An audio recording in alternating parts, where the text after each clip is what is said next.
पिछले एपिसोड में Holi card number 9 ने हाओचन को रोक दिया था, जहाँ पर कि हमें होली कार्ड नंबर 9 के बारे में बहुत सारी चीजों के बारे में पता चलने लगा था। इसके बाद अगले सीन में देखते हैं कि बहुत सारे लोग गुस्से में उस पर चिल्ला रहे होते हैं और कह रहे होते हैं कि वह कोई भी लेजेंडरी मैजिशियन नहीं है, क्योंकि वह तो हर समय केवल स्टैचू बनाने में ही बिजी रहता है। तभी एक लेडी कहने लगती है, मैंने सुना था कि उसकी आंखें सीधे सूल के अंदर देख सकती है, लेकिन यह तो असल में खुद ही बहुत ही अगली है और इसीलिए ऐसा लगता है कि उसका सोल भी सड़ गया होगा। इसके बाद वे सभी हंसते हुए कहते हैं कि इस मॉन्स्टर को भी बहुत ही जल्द मर जाना चाहिए। तभी अगले सीन में हम देखते हैं कि वो बहुत ही बुरे कंडीशन में पड़ा हुआ था, जहाँ पर कि वो बहुत ही बुरे तरीके से इंजर्ड होता है और फिर वो कहने लगता है कि क्या डेथ इसी के जैसे फील होती है। अब इसके बारे में सोचकर वो मरने के लिए भी रेडी हो गया था और फिर वो कहने लगता है कि शायद मैं इस बेकार सी दुनिया को छोड़कर जाने वाला हूँ। लेकिन तभी हम देखते हैं कि इलेक्ट्रोलक्स भी वहाँ पर आ गया था, जिसे देखते ही वो पूरी तरह से हैरान हो गया होता है और फिर वो सोचने लगता है कि क्या इस दुनिया में सच में इतने ब्यूटीफुल सोल है। इसके बाद वो कहने लगता है कि इसके वजह से मूनलाइट भी एक्लिप्स हो गई है,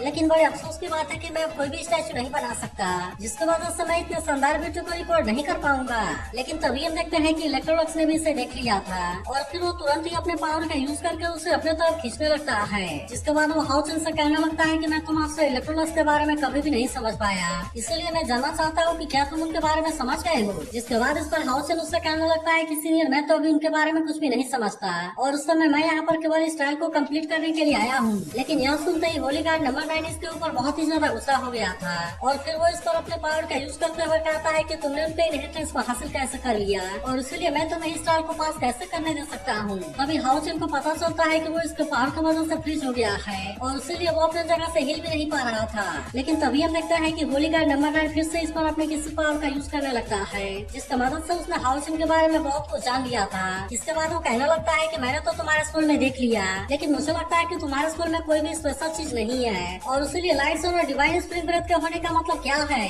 लेकिन हम देखते हैं कि हाओचन इस पर उससे कुछ भी नहीं कहता। जिसके बाद होली कार्ड नंबर 9 कहने लगता है कि क्या तुम्हारे सोल में कोई ऐसी चीज है जो कि सच में पूरी तरह से तुमसे भी लो करती है। तभी से भी हम देखते हैं कि लिटिल स्केलेटन हाओचन की मदद करने के लिए आ गया था, जहाँ पर वो उससे कहने लगता है कि मास्टर आप पूरी तरह से केयरफुल रहना, क्योंकि होली कार्ड नंबर 9 पहले एक जीनियस मैजिशियन था, लेकिन उसके फेस की वजह से सभी उससे बहुत ही ज्यादा नफरत करते थे। मगर तभी अचानक से हम देखते हैं कि होली कार्ड नंबर 9 उसे यहाँ से बाहर निकाल देता है और कहने लगता है क्या तुम्हें नहीं पता कि किसी के बातचीत में नहीं आना चाहिए। वही उधर हम देखते हैं कि हाओचन भी काफी परेशान हो गया था और वो कहने लगता है सीनियर, मुझे नहीं पता कि आप क्या कहना चाहते हैं, लेकिन अभी इस समय इस ट्रायल को कंप्लीट करना मेरे लिए सबसे जरूरी है। लेकिन यहाँ सुनते ही होली कार्ड नंबर 9 कहता है कि तुमने तो गलती की है और इसलिए अब तुम इसका सजा भुगतने के लिए रेडी हो जाओ। अब इतनी बात कहने के बाद हम देखते हैं कि उसने इस पूरे जगह को चेंज कर दिया था और कहने लगता है कि मेरे काम के पूरा होने में कोई भी दखलंदाजी नहीं कर सकता। तभी हम देखते हैं कि इसका पावर को देख हाओचन भी हैरान हो गया था और कहने लगता है कि ये डेथ ब्रेथ तो सच में बहुत ही प्योर है, जिसकी वजह से इसने मेरे अंदर के लाइट एलिमेंट को भी सप्रेस कर दिया।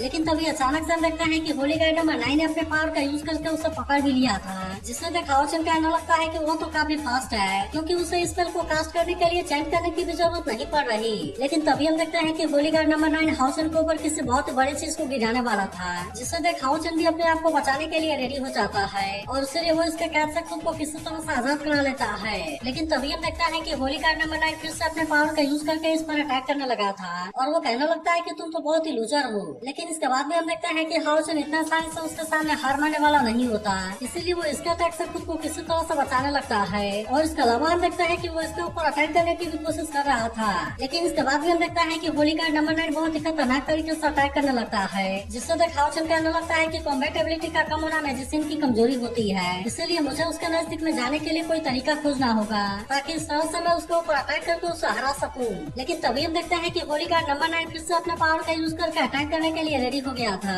और वो अपने पावर का यूज करके एक बहुत ही बड़े स्टोन के नीचे दबाने वाला होता है। लेकिन इसके बाद भी हम देखते हैं कि हाओचन बहुत ही आसानी से बात समझ कर निकल गया था, इसीलिए होली कार्ड नंबर 9 इस बार भी उसका कुछ नहीं कर पाता। तभी इस बीच हम देखते हैं कि हाओचन भी इसके ऊपर अटैक करने के लिए आने लगता है, लेकिन होली कार्ड नंबर 9 ने इसके अटैक को बहुत ही आसानी से रोक लिया था और फिर वो इसके ऊपर अटैक करते हुए कहता है कि क्या तुम्हारे पास में केवल यही एबिलिटी है। मगर अभी भी हम देखते हैं कि हाओचन इतना आसानी से हार मानने वाला नहीं होता और वो तुरंत ही अपने डबल ड्रैगन वाले पावर का यूज करके इसके ऊपर अटैक करने की कोशिश करता है। तब इससे देख होली कार्ड नंबर 9 ने भी इसके अटैक को बहुत ही आसानी से रोक लिया था और वो कहने लगता है कि तुम तो मास्टर इलेक्ट्रोलक्स का सक्सेसर बनने के लिए काबिल हो। लेकिन तभी हम देखते हैं कि वो टियानगुन सेकेंड स्टाइल का यूज करके अटैक करने के लिए रेडी हो जाता है, जिससे देखते ही हाओचन समझ जाता है कि अटैक तो बहुत ही ज्यादा पावरफुल है, इसीलिए वो अपनी जान बचाने के लिए तुरंत वहाँ से भागने लगता है और फिर कहता है कि मुझे इसके मैजिक से ब्रेक थ्रू करने के लिए किसी दूसरे तरीके को खोजना होगा। लेकिन अब उसे समझ में आ गया था कि वो उसके नजदीक में नहीं जा सकता और अब इसीलिए वो अपने किसी दूसरे तरीके का यूज करने के लिए रेडी हो जाता है। तभी होली कांड में 9 कहने लगता है कि भले तुम होली सन हो, लेकिन इसके बाद मुझे ऐसा लगता है कि तुम मेरे सामने कुछ भी नहीं कर पाओगे और इसलिए तुम्हें अपने अगले लाइफ में ट्राई करने के लिए आना चाहिए। लेकिन तभी अचानक से देखता है कि हाउसन अपने होली स्पिरिचुअल फर्नेस का यूज करके उसे अपने तरफ खींचने लगता है और अब उस तरह से वो इसके ऊपर अटैक करने के लिए भी आ गया था। तब इससे देख होली का नंबर 9 कहने लगता है कि तुम्हारी ये चालाकी तो सच में बहुत ही अच्छी है, लेकिन बड़े अफसोस की बात है कि तुम अभी भी मेरा सामना नहीं कर पाओगे, क्योंकि मुझे पता है कि नजदीक आकर अटैक करना मैजिशियन की कमजोरी है, लेकिन शायद ये तुम नहीं जानते कि ये चीज मेरी कमजोरी नहीं है। और फिर हम देखते हैं कि वो अपने हैमर का यूज करके उसके साथ में फाइट करने लगा था, जिसके बाद हम देखते हैं कि इस बात से हाउसन की परेशानी और ज्यादा बढ़ गए थे, क्योंकि जैसा उसने सोचा था यहाँ पर वैसा कुछ भी नहीं हुआ। और फिर वो कहने लगता है कि इस मैजिशियन का टेक्निक तो बहुत ही अजीब है, लेकिन अभी भी हम देखते हैं कि हाउसन किसी भी कीमत पर हार मानने के लिए रेडी नहीं होता, इसलिए वो किसी तरह से इसके अटैक से खुद को बचाने लगता है। लेकिन तभी हम देखते हैं कि होली का नंबर 9 इस पर अपने टियानबम थर्ड स्टाइल का यूज करके अटैक करने के लिए रेडी हो गया था और वो तुरंत ही अपने इस पावर का यूज करके उसके ऊपर भारी पड़ने लगता है। लेकिन तभी हम देखते हैं कि होली का नंबर 9 अब हाउसन से काफी इंप्रेस हो गया था और फिर वो कहने लगता है कि ये लड़का तो बहुत ही स्पिरिचुअल है, लेकिन चलो मैं भी देखता हूँ कि तुम मेरे कितने अटैक को सर्वाइव कर पाते हो। लेकिन अभी भी हम देखते हैं कि हाउसन उसे चैलेंज करने के लिए पूरी तरह से रेडी था, जिससे देख होली का नंबर 9 कहने लगता है कि तुम तो बिल्कुल मेरे जैसे हो। लेकिन तभी अचानक से हम देखते हैं कि वो और भी खतरनाक तरीके से अटैक करने लगता है और कहता है कि अच्छा होगा कि तुम मेरे सामने हार मान लो। लेकिन इसके बाद भी हम देखते हैं कि हाउसन इतना आसानी से हार मानने वाला नहीं होता और फिर वो कहता है कि अगर मौत भी मेरे सामने होगा तो मैं हार नहीं मानूंगा। अब इतनी बात कहने के बाद हम देखते हैं कि वो अपने फुल पावर का यूज करके अटैक करने के लिए रेडी हो गया था, जिससे देख होली का नंबर 9 भी कहने लगता है कि वो तो अपने फुल पावर का यूज करके अटैक करने के लिए रेडी है और इसलिए मैं इस बात से काफी खुश हूँ। इसके बाद हम देखते हैं कि वो अपने हेवनली वन के फोर्थ स्टाइल का यूज करके अटैक करने के लिए रेडी हो गया था, जहाँ अब एक बहुत ही पावरफुल स्पीयर हाउसन के ऊपर अटैक करने के लिए आने लगती है। लेकिन इसके बाद भी हम देखते हैं कि हाउसन को इसके बारे में बिल्कुल भी कोई चिंता नहीं होती और वो भी अपने टियान यान 3 फाइनल्स के पावर का यूज करके अटैक करने के लिए रेडी हो जाता है और उस तरह से हम देखते हैं कि वो ग्लोरियस सन जजमेंट के पावर का यूज करके अटैक करने के लिए रेडी हो जाता है। लेकिन वहीं अब होली का नंबर 9 भी अटैक करने के लिए रेडी हो गया था और अब इसलिए दोनों के पावर के बीच में यहाँ पर बहुत ही शानदार टक्कर होती है। लेकिन हम देखते हैं कि इसमें से होली का नंबर 9 का अटैक बहुत ही ज्यादा पावरफुल था, इसलिए हाउसन इसके अटैक के सामने ज्यादा कुछ नहीं कर पाया होता। जिसके बाद हम देखते हैं कि होली का नंबर 9 भी अब इसके ऊपर काफी गुस्सा हो गया था और फिर वो कहने लगता है कि तुम मुझे इस तरह से ट्रीट कर रहे हो, इसलिए ऐसा लगता है कि अब मुझे तुम्हारा कुछ करना पड़ेगा। मगर तभी अचानक से हम देखते हैं कि उसका मास्क टूट जाता है और अब इसकी वजह से उसका असली चेहरा सामने आ गया था। लेकिन वहीं अब इसके अटैक की वजह से हाउसन बेहोश हो गया था, जिससे देख होली का नंबर 9 कहने लगता है कि आखिरकार तुम ये क्या कर रहे हो। फिर हम देखते हैं कि वो हाउसन के ऊपर अपने किसी पावर का यूज करता है और अब इस तरह से वो इसके सोल वर्ल्ड में आ गया था। तब यहाँ के नजारे को देख होली का नंबर 9 कहने लगता है कि यह तो बहुत ही इनक्रेडिबल है, क्योंकि अभी इस लड़के की एज बहुत ही कम है, लेकिन इसके बाद भी इसके पास में तो बहुत सारे कर्मा है। अब इसीलिए हम देखते हैं कि वो इसके बारे में पता लगाने के लिए भी रेडी हो गया था, जहाँ पर उसे हाउसन के बारे में बहुत कुछ पता चल जाता है और वो कहने लगता है कि मैंने सोचा था कि तुम्हारा सोल बहुत ही मेसी होगा, लेकिन तुमने तो असल में दूसरों के लिए बहुत कुछ किया है, जबकि मैं दूसरे लोगों के एक्सपेक्टेशन के ऊपर बिल्कुल भी जिंदा नहीं रहना चाहता। अब इस वजह से हम देखते हैं कि वो इसके बारे में जानकर पूरी तरह से हैरान हो गया था और फिर वो कहता है कि तुमने तो ऐसा बहुत सारे मिशन किए हैं। इसके बाद अगले सीन में हम देखते हैं कि हाउसन हाउस में आ गया था, जहाँ पर कि उसके सामने एक बहुत ही शानदार कार्विंग होती है और इसीलिए उसे देख उसे अपने बचपन के बारे में याद आने लगता है। इसके बाद हम देखते हैं कि वो उठकर खड़ा हो जाता है, जहाँ पर कि होली का नंबर 9 बिल्कुल उसके सामने था और वो इस समय भी कोई होली का नंबर 9 फिर से उसके सामने कोई स्कल्पचर बना रहा था। लेकिन तभी हाउसन नोटिस करता है कि वो थोड़ा सा उदास है, इसीलिए वो इसका मास्क तोड़ने के लिए सॉरी कहता है। लेकिन हम देखते हैं कि होली का नंबर 9 उसे उसके लिए कुछ भी नहीं कहता और वो केवल इतना कहता है, मुझे पता है कि मैं अगली हूँ, इसलिए अगर मैं अपने लिए एक परफेक्ट स्टाइल बनाकर पहन भी लेता हूँ, लेकिन उसके बाद भी मैं अपने इस बदसूरत से चेहरे को चेंज नहीं कर सकता। लेकिन तभी हम देखते हैं कि हाउसन को ऐसे बातों से कोई भी मतलब नहीं होता, इसलिए वो उससे कहता है कि सीनियर आप बिल्कुल भी अगली नहीं है, क्योंकि भले ही मैं इस कल्चर के बारे में उतना ज्यादा नहीं जानता, लेकिन उसके बाद भी मैं कह सकता हूँ कि आपके काम में एक स्पेशल विटैलिटी है, जैसा कि मैंने आज तक पहले कभी नहीं देखा था। इसीलिए हाउसन उससे कहता है कि इसके बारे में बताने के लिए तो मेरे पास में शब्द ही नहीं है। जिसके बाद हम देखते हैं कि इसका इस बात सुनकर होली का नंबर 9 इस बात से हैरान हो गया था और तो भी हाउसन उससे कहता है कि आपका काम बहुत ही स्पेशल है। जिसके बाद हम देखते हैं कि इसके बाद सुनकर वो और भी ज्यादा इमोशनल होने लगता है और कहने लगता है कि मास्टर इलेक्ट्रोलक्स जिन्होंने की मुझे डिग्निटी दिया था, मैंने अपने आंखों से जितनी भी चीजें देखी है वे उसमें से सबसे खूबसूरत है, इसीलिए मैं मैं जानना चाहता हूँ कि वो एक पल के लिए मेरे बॉडी में क्यों रहे थे। इसके बाद हम देखते हैं कि वो इसके बारे में पूछने के लिए इलेक्ट्रोलक्स के सामने आता है और फिर वो कहने लगता है कि उस समय तो मैं बहुत ही अगली था, लेकिन उसके बाद भी आपने मुझे क्यों बचाया। लेकिन इसके बाद सुनते ही इलेक्ट्रोलक्स कहता है कि ऐसा किसने कहा, क्योंकि मैं तो तुम्हारी स्पेशल आंखों को देखकर अट्रैक्ट हो गया हूँ और इसलिए मैंने तुम्हें वहाँ से उठा लिया। जिसके बाद हाउचन कहने लगता है कि आप तो चीजों को रिकॉर्ड करने के लिए कार्बिन का यूज करते हैं, जैसा कि आपने देखा हो, इसलिए मैं तो उनमें से स्वीट सॉन्ग को भी सुन सकता हूँ। इसके अलावा उनमें से पिक्चर भी बहुत अच्छे होते हैं, जिससे देख ऐसा लगता है कि मैं तो फिर से ओडियन सिटी में वापस आ गया हूँ, जहाँ पर कि मैं अपने दोस्तों के साथ में हर दिन शॉर्ट मैच से प्रैक्टिस किया करता था। इसके अलावा मुझे तो ऐसा लगता है कि मैं अपने घर के सामने मदर के साथ में बैठा हुआ हूँ और वहाँ पर उनके कहानियों को सुन रहा हूँ। अब इसी के बारे में बात करते हुए वो होली कार्ड नंबर 9 से कहता है कि वे मोमेंट बहुत ही स्पेशल है और इसे देख ऐसा लगता है कि वे अभी भी मेरे साथ में है। और इतनी बात कहने के बाद वो कहता है कि सीनियर आपका कार्विंग बहुत ही अमेजिंग है, लेकिन इस पर होली कार्ड नंबर 9 कहता है ऐसा मत सोचो कि अगर तुम मेरे साथ में अच्छे से बात करते हो तो फिर उसके बाद मैं तुम्हें इतना आसानी से जाने दूंगा। अब इतनी बात कहने के बाद हम देखते हैं कि वो फिर से हाउचन के साथ में फाइट करने के लिए रेडी हो गया था, ताकि वो जान सके कि मास्टर इलेक्ट्रोलक्स ने जिसे अपना सक्सेसर चुना है आखिरकार उसकी रियल ताकत क्या है। इसके बाद हम देखते हैं कि वो फिर से हाउचन के ऊपर अटैक करना स्टार्ट कर देता है, जिससे देख अब हाउचन भी इसका सामना करने के लिए रेडी हो गया था और इसलिए वो तुरंत ही अपने आप को इसके अटैक से बचाने लगता है। लेकिन तभी हम देखते हैं कि वो इसके ऊपर अटैक करने के लिए भी आ गया था, लेकिन होली का नंबर 9 भी इसके अटैक से खुद को बहुत ही आसानी से बचा लेता है और इसलिए हाउचन इस पर भी इसका कुछ नहीं कर पाता। मगर तभी हम देखते हैं कि होली का नंबर 9 फिर से अटैक करने के लिए रेडी हो गया था, जिससे देख हाउचन भी इसका सामना करने के लिए पूरी तरह से रेडी हो गया था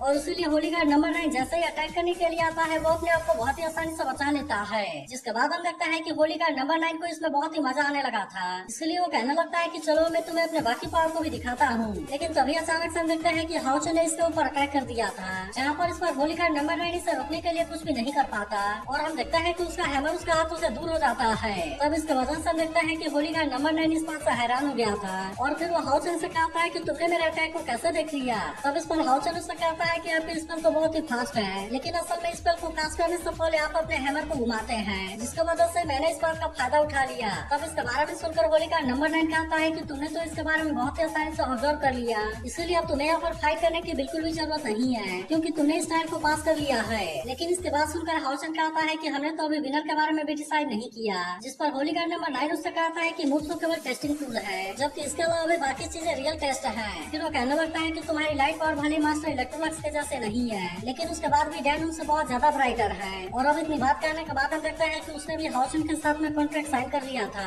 तभी हम देखते हैं कि इसके बारे में बाहर भी अनाउंस होने लगता है, जिसके बारे में सुनकर वे सभी भी समझ जाते हैं कि हाउचन ने लेवल 9 को पास कर लिया और अब इसीलिए इस बात से वे सभी काफी खुश हो गए थे। लेकिन तभी हम देखते हैं कि हाउचन यहाँ पर केवल अकेले आया था, जिससे देखते ही वे सभी कहने लगते हैं कि फाइनली आप वापस आ गए। और तभी लिन सिन उससे पूछने लगता है कि होली का नंबर 9 दिखता कैसे है। लेकिन हम देखते हैं कि हाउचन अभी इनको इसके बारे में कुछ भी नहीं पता था और वो इनसे केवल इतना कहता है कि अभी हमारे पास में टाइम नहीं है, इसलिए मैं इसके बारे में तुम्हें रास्ते में बता दूंगा। फिर वो कहने लगता है कि अभी हमें सबसे पहले डेथ रूम को पास करने के बारे में सोचना चाहिए, ताकि इस तरह से हम एक्सोर्सिज्म पास में वापस आ सके। जिसके बाद हम देखते हैं कि इसके बारे में सुनकर शायद इसके लिए मान गई थी, लेकिन तभी हम देखते हैं कि लिटिल स्केलेटन यहाँ पर आ जाता है और वो हाउचन से कहता है कि अगर इस पर आप यहाँ से बाहर जाएंगे तो फिर हो सकता है कि कम समय में आप यहाँ पर वापस से नहीं आ पाएंगे। जिसके बाद हम देखते हैं कि इसके बारे में सुनकर सभी काफी परेशान होने लगते हैं और फिर वो पूछने लगते हैं कि ऐसा क्यों। तब लिटिल स्केलेटन बताता है कि फैंटेसी पैराडाइज में जो बैटल हुआ था उसमें इटर्नल टावर की बहुत ज्यादा एनर्जी कंज्यूम हुई थी, जबकि अभी तक इसे रिकवर करने के लिए टाइम ही नहीं मिल पाया